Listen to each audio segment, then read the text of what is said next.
ဒါကတော့ကျွန်တော်တို့ Milky Way Galaxy နဲ့အနည်းဆုံးဖြစ်တဲ့ Andromeda Galaxy ပဲဖြစ်ပါတယ်။သူ့ကို M31 လို့လည်းခေါ်ကြပါတယ်။ Andromeda Galaxy ကကမ္ဘာကနေအလင်းနဲ့ 2.5 တန်းဝေးပါတယ်။ဆိုလိုတာကအလင်းက Andromeda Galaxy ကနေကမ္ဘာကိုရောက်ဖို့လမ်းမှာနှစ်ပေါင်း 2.5 တန်းကြာပါတယ်။အဲ့တော့ကျွန်တော်တို့အခုမြင်နေရတဲ့ဒီ Galaxy ရဲ့ပုံက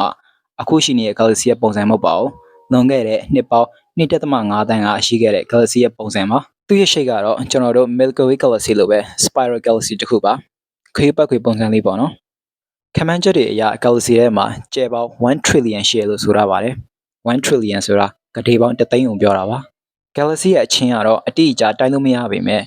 အလင်းနှစ်2သိန်း2000လို့ဖော်ပြထားပါတယ် Milky Way Galaxy နဲ့စာရင်တော့2ဆလောက်ကြီးပါတယ်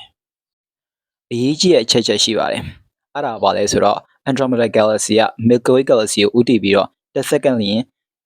ကီလိုမီတာ130နှုန်းနဲ့ဦးတည်ပြီးလာနေပါတယ်ခမန်းချက်တွေအရတော့လာမယ့်နှစ်ပေါင်း4ဘီလီယံနဲ့5ဘီလီယံအတွင်းမှာ Galaxy တစ်ခုကတိုက်မိမှာဖြစ်ပါတယ်